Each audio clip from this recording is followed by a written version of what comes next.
Mark Jenkins, a 56-year-old black investor, entered an upscale restaurant, sparking murmurs that escalated into tension. Accused without reason, he stayed calm until the owner revealed his identity, silencing the room and confronting patrons with their biases. Mark Jenkins, a 56-year-old black man, exuded an air of calm and confidence as he stepped into the restaurant, a place renowned for its fine dining and exceptional service. His reputation preceded him, an experienced investor who saw potential where others only saw risk. The elegance of his dark blue suit, paired with a neatly pressed white shirt, spoke of refined taste. Mark knew how to dress well, but never in a way that flaunted excess or wealth. His dark skin, marked by the gentle onset of gray in his hair, underscored his maturity and the wisdom of years that commanded automatic respect. With a steady, deliberate stride, Mark walked to his seat by the window, placing his well-worn leather briefcase beside the chair. The soft murmur of conversation and the occasional clink of glasses formed the background melody as he took in the warm ambience.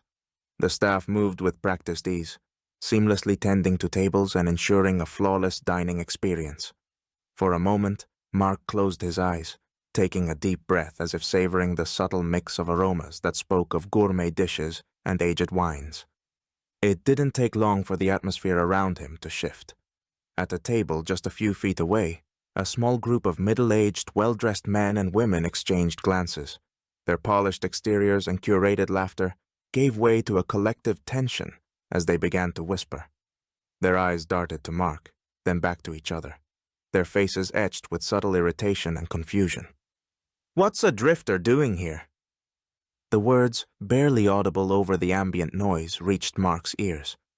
Mark, with years of experience navigating rooms where he was seen as an outsider, remained unfazed. His fingers moved idly over the menu, eyes gliding over the options as though he hadn't just been targeted by pointed murmurs. A faint smile tugged at the corners of his mouth, an acknowledgement that he heard them, but chose to remain above their judgment. He lifted his chin, his focus unwavering, as he considered the special of the day. The tension in the room escalated, the whispers growing more bold, louder, as if feeding off the shared discontent. One man, large with a stern face and eyes shadowed by exhaustion, shifted uncomfortably before finally standing. His abrupt movement captured the attention of more than a few nearby diners. The quiet, controlled environment of the restaurant seemed to pause as he stepped forward, approaching a young waiter who had just balanced a tray of dishes, ready to distribute them. "This man is ruining the atmosphere. Get him out!" The accusation came sharp and cutting, slicing through the low hum of conversations. The man's voice carried an indignant weight that turned several heads. The waiter froze, wide-eyed and uncertain, glancing between the accuser and Mark, unsure of the appropriate response. Suddenly, a palpable silence fell over the room, broken only by the rustling of fabric and the clatter of a fork dropped by a startled patron. The unease spread, and more eyes turned to watch. Mark's composure never faltered, but the steel behind his gaze seemed to sharpen as he observed the unfolding scene with a mixture of patience and quiet defiance. Before the situation could spiral further, the restaurant manager entered the scene. Tall and impeccably dressed in a suit that matched the elegance of the establishment, he moved with a calculated precision. His professional smile disappeared as he surveyed the room, taking in the tense postures, the accusatory gestures, and the silent question hanging in the air. George, a tall, lean man with gelled hair and a stern look, approached the group of complainants with a professional smile that barely concealed his inner tension. His expensive suit was impeccably pressed, and his tie perfectly knotted, projecting the image of someone accustomed to control and order. Crossing his arms over his chest, he leaned toward the guests and said, "I apologize for any inconvenience, gentlemen. We'll resolve this promptly, don't worry." Then, shifting to a firmer, businesslike tone, George walked toward Mark, who sat with perfect posture, watching with a look that combined serenity and a hint of defiance.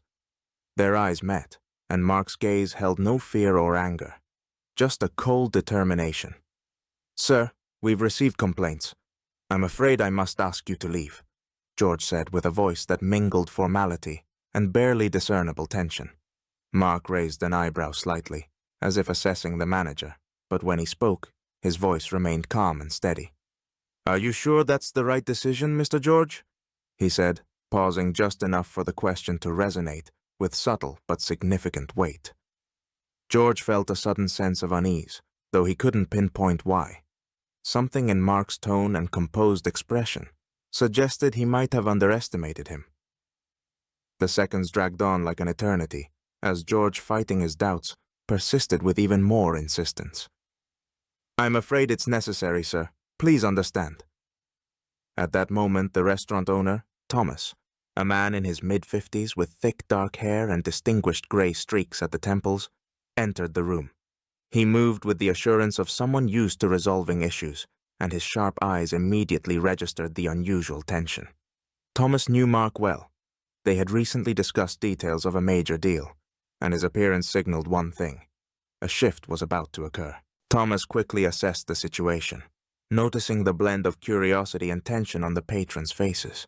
His confident stride and stern voice drew immediate attention. "What's going on here?" he asked, cutting through the chatter as if with a knife. George, sensing his superior's approach, felt a lump form in his throat.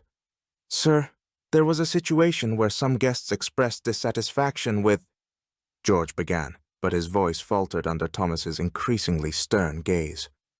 Thomas raised a hand, cutting him off mid-sentence. He turned to Mark, and their eyes met. Mark gave a slight nod, signaling understanding, but choosing not to intervene. Thomas turned back to George with a cold, strict look. "Did you ask Mr. Jenkins to leave? He is a potential investor with whom we are discussing this company's future," he said, emphasizing each word so firmly that George felt his breath catch. The room fell into a silence so complete that even the clinking of dishes seemed to vanish. The patrons, who had been whispering moments before, now sat frozen, staring at Mark in shock and embarrassment. Their expressions showed dawning awareness and discomfort. George paled, sensing that his professional reputation was beginning to unravel. He realized his mistake, but it was too late. The wave of judgment was already building. Some of the discontented patrons, hoping to avoid further attention, began discreetly turning away and averting their eyes, wishing the scene would bypass them. Mark stood up slowly, his calm and confidence palpable to everyone watching. His eyes, filled with power and wisdom, scanned the room, pausing on each face as if silently conveying the importance of the moment. He paused, allowing the crowd to feel the weight of the silence, then spoke gently. "Tonight has shown that it's not just the menu that needs changing, but the mindset as well." A faint, almost imperceptible smile crossed his lips, underscoring the seriousness of his words, and the silence in the room lingered. Thomas, standing nearby, nodded, understanding the significance and knowing this was a sign of things to come. That night left an indelible mark not just on the restaurant, but on the hearts of everyone present. Shortly after the incident, the restaurant announced a new policy focused on training staff on ethics and respectful treatment of all patrons, regardless of appearance or background. The training included seminars on cultural competence and effective interpersonal communication to prevent such situations from repeating. George, to keep his position, had to undergo intensive ethics and management courses that reshaped his approach to leadership and customer interactions. Mark Jenkins' story quickly spread through the city, becoming a reminder of how one evening and one incident could illuminate deep-seated issues. People spoke about the importance of respect and openness, how one person could spark significant change. Mark remained in memory not just as an investor, but as a man who reminded everyone of the value of humanity and equality.